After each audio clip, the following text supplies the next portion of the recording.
1, একটি স্বল্প ওজনের আহিত কণা বিপরীত আধানে আহিত অন্য একটি ভারী কণার চারিদিকে স্থির তড়িৎ আকর্ষণে আর ব্যাসার্ধের বৃত্তাকার পথে পরিক্রমা করছে। গতিশীল আধানটির জন্য বৃত্তাকার পথের কেন্দ্রে চৌম্বক ক্ষেত্র কিভাবে আর এর উপর নির্ভর করে। ধরলাম এটা একটা ভারী কণা যার আধান আছে +q, তার চারদিকে একটা স্বল্প ওজনের বিপরীত আধানে আহিত কণা পরিক্রমণ করছে। মানে এখানে ধরলাম একটা -q হালকা আধানে আহিত কণা পরিক্রমণ করছে, এর বেগটা ধরে নিলাম v। এবার কি হবে, তার জন্য এর যে অভিকেন্দ্র বল হবে F = mv²/r। এটা আরেকটা আমরা কি পাবো, যে এটা যেটা আছে এটা -q এটা +q, এদের মধ্যে যে আকর্ষণ বলটা কাজ করবে কুলম্বের সূত্র থেকে F পেতে পারি k * Q/r², যেহেতু এই রেডিয়াসটা হচ্ছে r, তাহলে এখান থেকে এটার ডিসটেন্সটাও r হবে।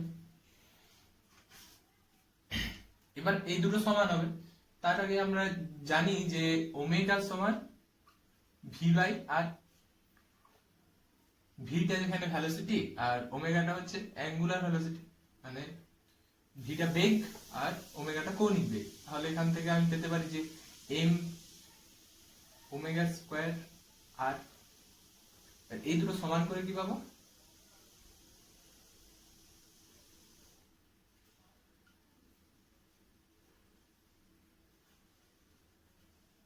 q/r²। তাহলে ω² পেতে পারি আমরা k * q *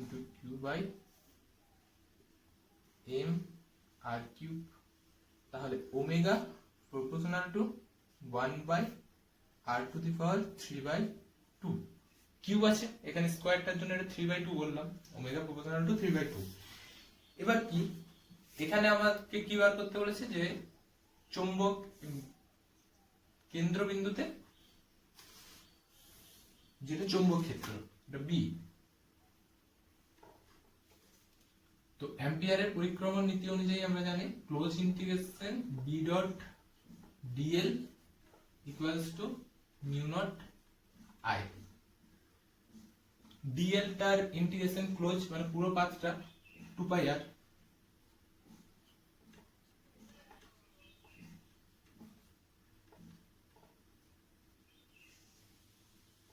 তাহলে B = μ0/2πr। এটা এবার এটা যেহেতু বৃত্তাকার পথে ঘুরছে, তার জন্য এটা যে টাইম পিরিয়ড t লাগবে সেটা হচ্ছে পুরো পথটা 2πr/v সমান 2π/ওমেগা, যেহেতু ওমেগা = 2v/r, 2π/ওমেগা। এবার আমরা জানি যে I প্রবাহ মাত্রা I = q/t। q মানে টোটাল আধান আর t টাইম। দেন টোটাল আধানটা হচ্ছে q থাকলো, আর t টা এই t টা ω/2π। এবার ওমেগা প্রপোর্শনাল টু 1/r⁵/2 আর ওমেগা প্রপোর্শনাল টু I, তাহলে I প্রপোর্শনাল টু এটা হতে পারে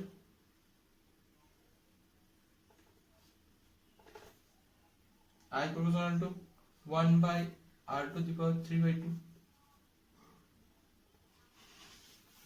তাহলে এটা আর এটা থেকে আমি এই মানটা যদি এখানে পুট করি, I = আমি k/r⁵/2 করতেই পারি। তাহলে B μ0/2πr, কেটা এখানে প্রপোর্শনালিটি কনস্ট্যান্ট 3/2। তাহলে এটা থেকে B proportional to 1/r⁵ r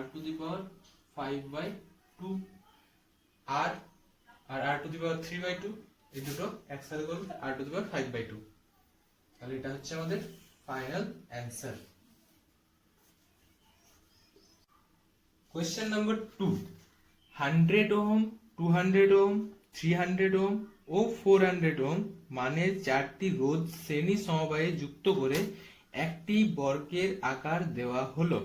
রোধগুলিকে যে কোনো ক্রমে সাজিয়ে ওই বর্গের দুটি কর্ণের দুই প্রান্তের মধ্যে সর্বাধিক কত তুল্য রোধ পাওয়া যেতে পারে। চারটে রোধকে একটা বর্গক্ষেত্রের আকারে সাজিয়েছে।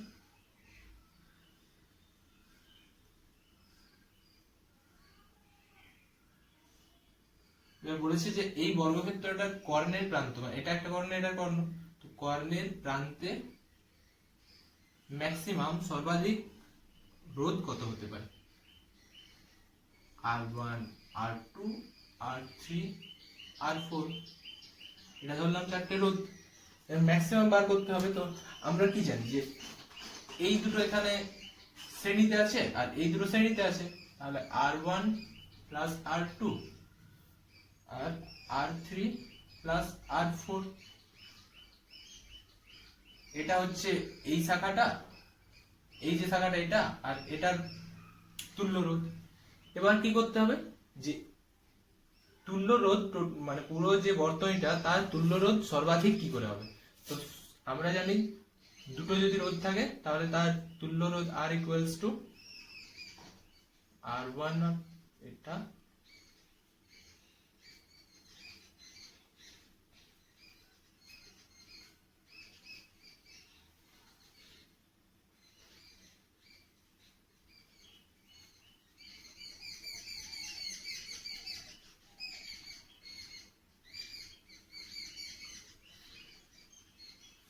এটা। এবার এটা তো সব ক্ষেত্রেই সেম থাকবে, R1 plus R2 plus R3 plus R4,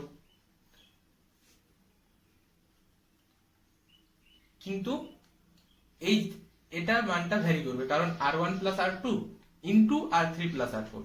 তার জন্য আমাদের এটা যদি R ম্যাক্সিমাম পেতে হয় তাহলে আমাদেরকে এই দুটো সমান সমান হতে হবে, কারণ এই দুটো যদি সমান সমান হয় তবেই এই দুটোর গুণফলটা সর্বাধিক হবে। এটা সমান এটা হতে হবে। এই দুটো সমান হওয়ার জন্য কি করতে হবে, এখানে রোধ যেগুলো আছে সেগুলো এমন ভাবে সাজাতে হবে যেন সমান সমান হয়। তার জন্য এটাকে আমি যদি 100 নিই তাহলে এটাকে নিতে হবে আমার 400, আর এটা 200, তাহলে এটা 300। তবে আমাদের এটার 100 প্লাস 400 ইকুয়ালস টু 500 আর 200 প্লাস 300 ইকুয়ালস টু 500। তাহলে R ইকুয়ালস টু কত হবে আমাদের 500 প্লাস 400 প্লাস 100 500 ওহম, আর এটা 300 প্লাস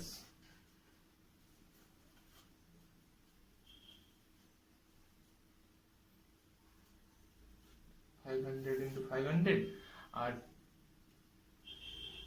plus 500।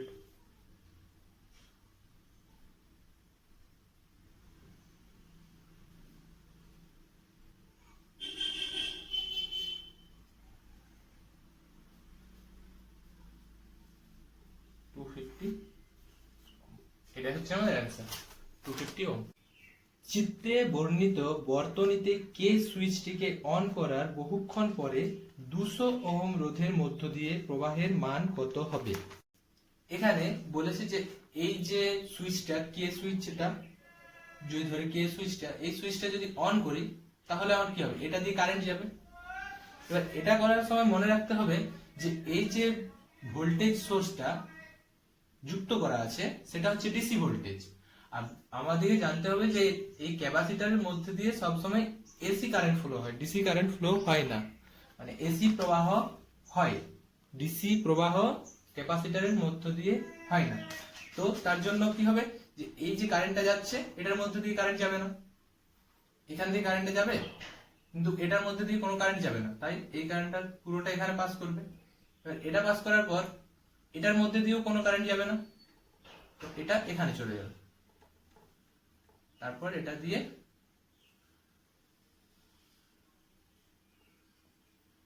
বর্তনীটা পুরো করবে। ফলে কি হলো, এখান থেকে কারেন্টটা বেরিয়ে এখান থেকে গিয়ে এই সাইড দিয়ে এটা এলো। তো এটার তুল্য বর্তনী হবে কি,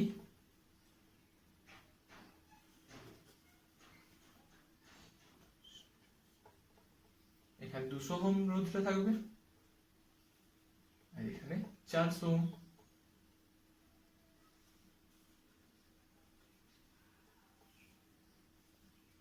এখানে ব্যাটারি যুক্ত থাকবে 6 ভোল্টের। তাহলে আমরা কি জানি, I equals to V by R. V 6 volt, R মানে এই দুটো শ্রেণী সমবায় আছে, 200 ওহম আর 400 ওহম শ্রেণী সমবায় থাকলে 600 ওহম সমান 1/100 অ্যাম্পিয়ার। তাহলে 1000 দিয়ে আমি যদি গুণ করি তাহলে ওটা হয়ে যাবে মিলি অ্যাম্পিয়ার, 10 মিলি অ্যাম্পিয়ার। এটা হচ্ছে অ্যান্সার। কারণ এটা শ্রেণী সমবায় আছে, তো শ্রেণী সমবায় থাকার জন্য 200 ওহমের মধ্য দিয়ে যে কারেন্টটা যাবে সেটা 400 ওহমের মধ্যে দিয়ে যাবে। তাহলে এখানে আমাদের চেয়েছে যে 200 ওহম রোধের মধ্য দিয়ে প্রবাহের মান কত, তাহলে এটাই 10 milli ampere. Question number 4, Q ও 4Q মানের দুটি ধনাত্মক আধান যথাক্রমে A ও B বিন্দুতে রাখা হলো, যেখানে B বিন্দুটি A বিন্দুর ডান দিকে D দূরত্বে অবস্থিত। A ও B এর সংযোগকারী রেখার উপর P বিন্দুতে তড়িৎ বিভব সর্বনিম্ন হলে A থেকে P এর দূরত্ব কি বা কি হতে পারে? A বিন্দু থেকে D দূরত্বে একটা বিন্দু হচ্ছে B। A বিন্দুতে আধান আছে Q, B বিন্দুতে 4Q। A থেকে B এর দূরত্বটা বলেছে D, আর বলেছে যে A ও B এর মাঝে একটা বিন্দু আছে P, যেখানে বিভবটা হচ্ছে সর্বনিম্ন। তো ধরে নিলাম যে A বিন্দু থেকে P বিন্দুর দূরত্বটা হচ্ছে আমার x, তাহলে P বিন্দু থেকে B বিন্দুর দূরত্বটা হবে d মাইনাস x। তাহলে আমার P বিন্দুতে বিভবটা আমি বার করব। P বিন্দুতে বিভবটা হবে A বিন্দুর জন্য বিভব প্লাস B বিন্দুর জন্য বিভব। তাহলে A বিন্দুর জন্য বিভব হচ্ছে k ইন্টু q বাই দূরত্বটা x on v equals to q by r, আর k টা কনস্ট্যান্টটা k into q by r। আর B বিন্দুর জন্য P বিন্দুতে বিভব হচ্ছে k ইন্টু এখানে বিভব এর জন্য এখানে আধান আছে 4Q, আর এই যে দূরত্ব সেটা হচ্ছে d মাইনাস x। এবার আমরা একটা জানি যে ম্যাক্সিমাম আর মিনিমাম কিভাবে বার করতে হয়। তো ম্যাক্সিমাম মিনিমাম বার করার নিয়ম হচ্ছে যে v এর ম্যাক্সিমাম মিনিমাম বার করতে হবে, তাহলে v এর একবার ডেরিভেটিভ করতে হবে, del v del x, del v del x equals to 0 করে x এর মান বার করতে হবে। তারপর del 2v del x2 বার করে এই x এর যে মানগুলো বেরোবে সেটা পুট করে আমি যে পয়েন্টগুলো পাবো সেগুলো যে মানগুলো পাবো সেগুলো যদি একটা মানে যেটা পজিটিভ হবে সেটা হলো মিনিমাম, আর যেটা জন্য নেগেটিভ পাবো সেটা হচ্ছে ম্যাক্সিমাম। এখানে আমাদের মিনিমামটা বার করতে বলেছে, এজন্য del 2v del x2 এর মান কোথায় পজিটিভ হবে, মানে x এর কোন মানের জন্য পজিটিভ হবে সেটা আমাকে দেখতে হবে। তো এটা আমরা ফার্স্ট বার করব del v del x। del v del x কি হয়, 1/x এর ডেরিভেটিভ হচ্ছে মাইনাস k, q টা কনস্ট্যান্ট, আর 1/x এর জন্য x স্কয়ার মাইনাসটা এখানে, আর এটার জন্য minus k 4q 1/x square মানে d মাইনাস x তার হোল স্কয়ার। আর এটা থেকে এটার একবার ডেরিভেটিভ করলে একটা -1 আসবে, এক্সট্রা যেহেতু মাইনাস আছে তো মাইনাস মাইনাস প্লাস। এটা এবার এখান থেকে আমার কি করতে হবে যে এটা ইকুয়ালস টু 0 করে, এটা ইকুয়ালস টু 0 করে পর আমাকে x এর মান বার করতে হবে। তো এটা থেকে এটা ইকুয়াল টু 0 করলে আমি এখানে মানটা কমন নিয়ে নেব, kq 4x square equals to d square plus x square minus 2dx, এগুলোকে এক সাইডে আনলে minus 3x square plus 2dx minus d square equals to 0। এবার মিডল টার্ম ভেক্টরে ভাঙবো, 3x square 3dx minus dx d square equals to 0। 3x common গেল, x plus d common নিলাম,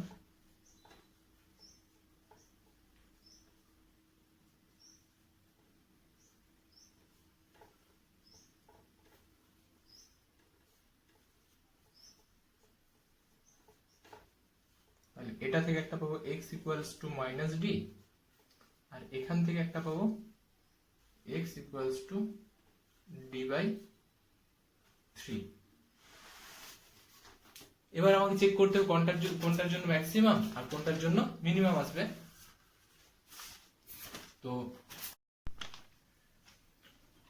আমাদেরকে কি চেক করতে হবে বললাম, যে del 2 v del x2 যেটা, সেটা যদি নেগেটিভ হয় তাহলে ম্যাক্সিমাম, আর সেটা যদি পজিটিভ হয় তাহলে মিনিমাম। তাহলে সেটা আমরা বার করে নেব আগে, del 2 v del x2 সেটা কত, এটা ডেরিভেটিভ করলে 1 by x স্কয়ার এর ডেরিভেটিভ হয় মাইনাস 2 by x কিউব, তো minus minus plus 2k cube by x cube. Same এটার জন্য সেম, এটা পুরোটা যদি ধরে নিলাম আমি একটা কিছু, তাহলে এটার কিউব হবে আর মাইনাস হবে, উপরে একটা 2 আসবে, তো মাইনাস 2 মানে 4 into 2 মানে 8 k cube by d minus x তার কিউব হবে। কিন্তু এখানে যেহেতু মাইনাস x আছে, সেটার একটা ডেরিভেটিভ হচ্ছে মাইনাস 1, তো মাইনাস মাইনাস প্লাস। এবার আমি এখানে x এর দুটো মান আমাদের পেয়েছি আমরা, মাইনাস d আর d বাই 3, তো এই দুটো এখানে পুট করে আমরা চেক করব কোনটা পজিটিভ কোনটা নেগেটিভ আসছে। যেটা পজিটিভ আসবে সেটার জন্য আসবে মিনিমাম ভ্যালু, আর যেটা নেগেটিভ আসবে সেটার জন্য ম্যাক্সিমাম। তাহলে ফার্স্ট আমি একবার x equals to minus d put করলাম, তাহলে কি হবে, del 2 v by del x2 টা 2k cube by x cube, x এর জায়গায় d, তাহলে মাইনাস মাইনাস d, তাহলে মাইনাস d কিউব, এখানে একটা মাইনাস, আর এটা প্লাস 8k কিউব বাই, এটা মাইনাস d, তাহলে মাইনাস x, আর এটা x এর মান মাইনাস d এর জন্য এটা 2d তার কিউব মানে 8d কিউব, 8 কেটে গেল, তারপর এটা একটা 2 থেকে এটা মাইনাস করলে এটা minus k cube by d cube. তাহলে এই ভ্যালুটা একটা নেগেটিভ ভ্যালু, নেগেটিভ ভ্যালু মানে 0 থেকে কম, 0 থেকে কম হলে এটা ম্যাক্সিমাম, তো এটা হবে না। d equals to minus x equals to minus d এর জন্য del 2v del x2 টা নেগেটিভ ভ্যালু আসছে, তার জন্য এটা ম্যাক্সিমাম। এবার এই ভ্যালুটা x equals to d by 3 put করে দেখবো এটা যদি পজিটিভ আসছে কিনা।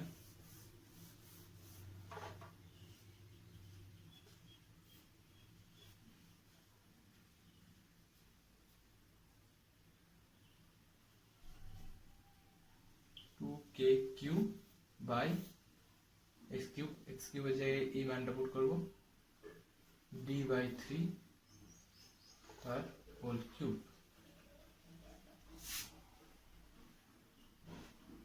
Plus 8k³ by d minus d by 3 তার cube, d minus d by 3 মানে হচ্ছে d মাইনাস d বাই 3 তার cube. d minus d by 3 এটা একটা পজিটিভ ভ্যালু আর এটাও পজিটিভ, তবে এর যে রেজাল্টেন্ট আসবে এটা পজিটিভই আসবে তার জন্য, তাহলে del 2v del x2 এটা একটা পজিটিভ ভ্যালু, তাহলে এটার জন্য মিনিমাম হবে। তাহলে x ইকুয়ালস টু আমরা নেব যে d বাই 3, তাহলে উত্তরটা হবে a বিন্দু থেকে ডান দিকে d বাই 3 দূরত্বে আমার ওই বিন্দুটা থাকবে। কোশ্চেন নাম্বার 5, চিত্রে প্রদর্শিত কে সুইচটি বন্ধ করলে গ্যালভানোমিটার জি এর মধ্য দিয়ে একটি নির্দিষ্ট মানের প্রবাহ হয়। সুইচটি খুলে দিলেও প্রবাহ মাত্রার কোনো পরিবর্তন হয় না, তাহলে নিচের কোন উক্তিটি বা উক্তিগুলি সঠিক? এই যে চিত্রে এটা দেওয়া আছে, এটাতে বলেছে যে এই যে সুইচটা এটা যখন বদ্ধ অবস্থায় থাকে মানে সুইচটা যখন অফ থাকে তখন গ্যালভানোমিটারের দিয়ে যে প্রবাহটা যায় সুইচটা অন করলেও সেটার মধ্যে দিয়ে সেম প্রবাহ যায়। মানে কি, মানে এই যে শাখাটা এটার মধ্যে দিয়ে কোনো প্রবাহ যায় না, এই শাখাটার মধ্যে দিয়ে কোনো প্রবাহ যায় না। তো এটা কি একটা হুইটস্টোন ব্রিজ, আর হুইটস্টোন ব্রিজের কার্যনীতি অনুযায়ী এই যে মাঝের শাখাটা সেটা দিয়ে প্রবাহ যায় না, কখন যায় না, যখন এটা নিস্পন্দ অবস্থায় থাকে। তো নিস্পন্দ অবস্থার শর্ত হচ্ছে যদি এটা P, এটা Q, এটা R আর এটা S হয়, তাহলে নিস্পন্দ অবস্থার শর্ত P by Q equals to R by S। প্রবাহটা কিরকম, এখান থেকে বেরিয়ে এখানে যাচ্ছে, তারপর এটা দুভাগে ভাগ হয়ে যায়, এটা দিয়ে এটাই যায়, এটা দিয়ে যায়। এখানে কি দেওয়া আছে যে এটা 200, P-টা 200, Q-টা 300, R-টা 100, S-টা কত, S-টা মানে G এখানে, তাহলে G equals to 300 into 100 by 200,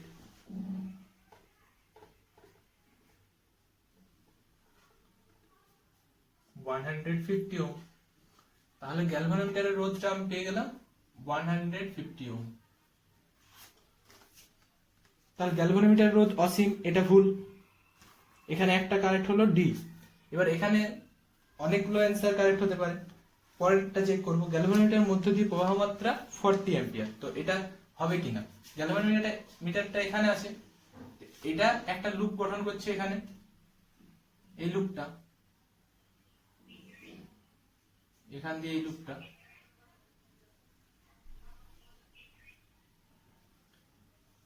তো এই লুপটা থেকে পাবো আমরা কি,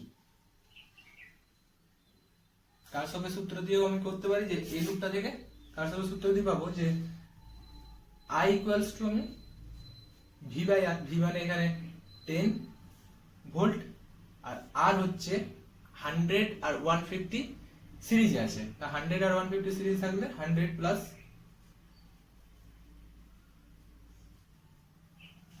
150 equals to 10 by 250, 0.04 ampere equals to 1000 দিয়ে যদি আমি এটা গুণ করি মিলি অ্যাম্পিয়ার,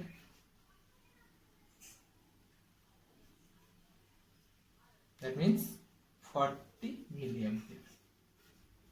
তাহলে এই কারেন্টটা যেটা প্রবাহ হবে সেটা হবে 40 মিলি অ্যাম্পিয়ার। তাহলে বি এরটাও ঠিক, গ্যালভানোমিটারের মধ্যে দিয়ে প্রবাহ মাত্রা 40 মিলি অ্যাম্পিয়ার।